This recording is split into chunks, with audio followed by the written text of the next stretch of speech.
How about we start together our cut flower garden for 2025 today? You might be wondering what needs to be started that early in the year for a cut flower garden in the summer. There is one particular plant variety which needs to be started that early, and this is the Lisianthus. So that's what we're going to do today. I'll walk you through the varieties I picked and want to grow out this year. I'll show you my process of starting them. I also point out that one little thing which is so important to know and to be aware of for growing Lisianthus successfully from seed. So let's get going here. I'm Steffi, I'm a home gardener here in Attleboro, Massachusetts, zone 6.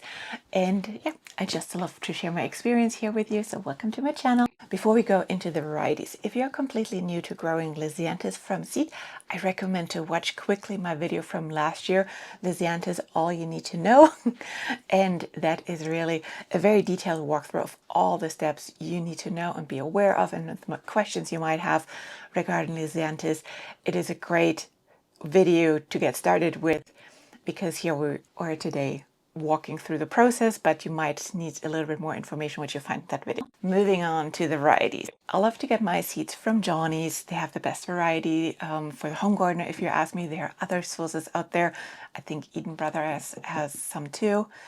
Again, Google is your friend in that case, but what is really important to know is that most Lisianthus seeds come all pelleted. And what that means is they are typically in this little vial, and the seeds are really, really teeny tiny. Even pelleted, they're still teeny, teeny tiny.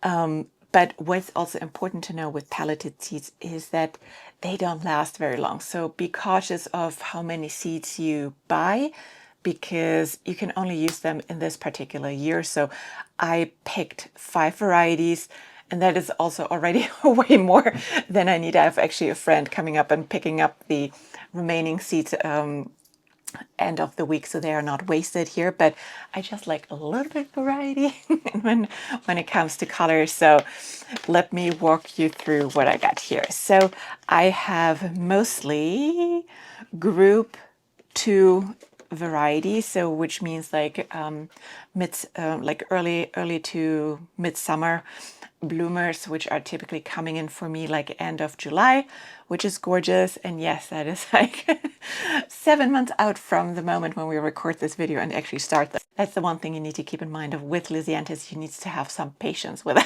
them. But other than that, it's really a gorgeous, gorgeous flower. They get started at a time where nothing else distracts me, so I don't mind actually just have those few trays running already starting in January, when basically nothing else gets started.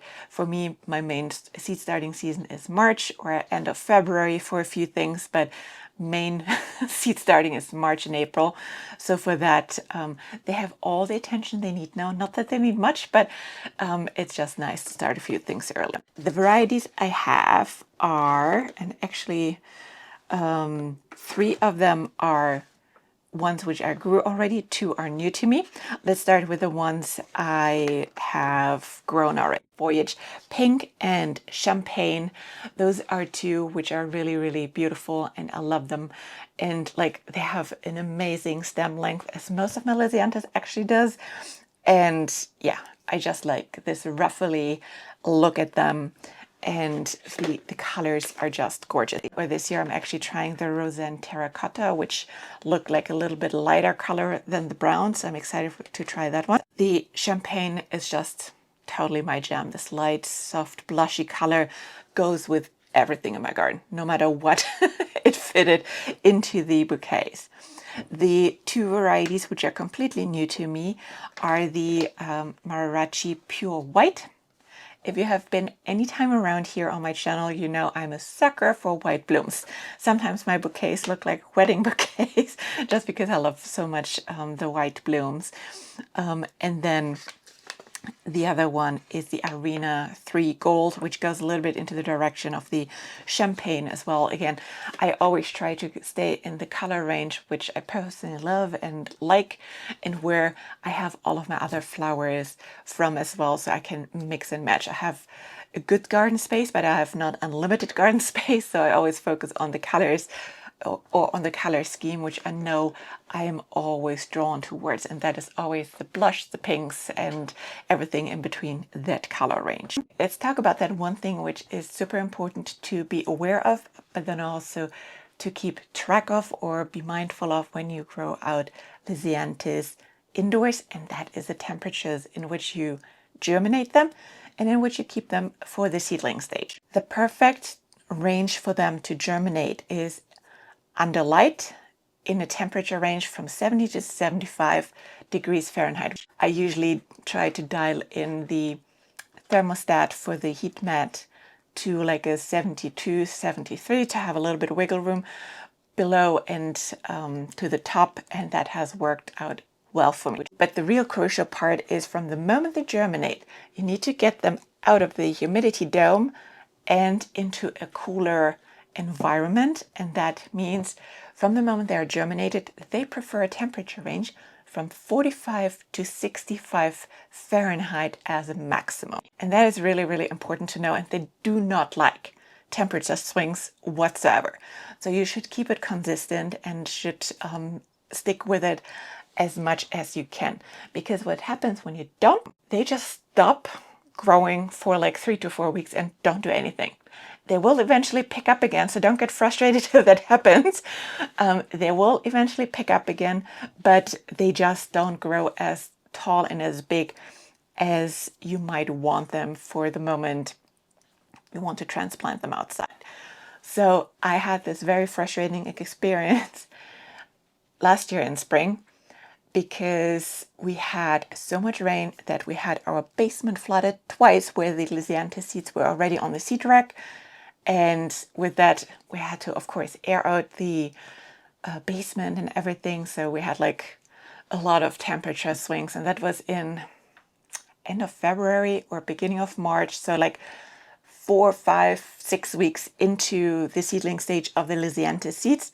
It never got to freezing or anything in the basement, but we definitely had big, big temperature swings, and boy, did they get mad. So they literally just sat there for like 4 more weeks before they got like happy again and kept growing.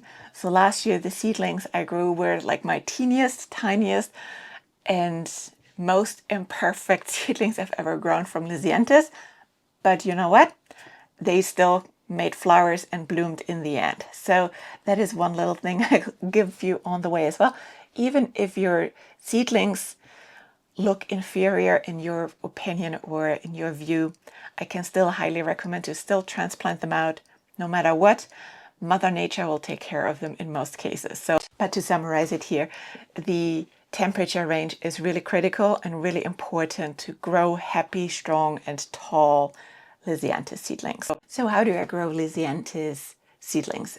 I grow them in the micro soil blocks. I used this year my new nano blocker from Swift Blocker, which I love, which is a great blocker. I always use the micro soil blocks because the germination of Lisianthus seeds is never the greatest. So I don't want to have like big fat soil blocks or trays with like soil, like with little containers or anything standing around and just wasting it with no germination. So the micro soil blocks are really, really great. If you have never soil blocked and are curious to learn more about soil blocking, I'm actually preparing right now a very detailed updated soil block video with everything I learned, all the new blockers I got, to really give you an in-depth video with everything you might wonder about soil blocking. So make sure you subscribe so you don't miss it. And you might be wondering why I'm using those small microgreen trays per variety.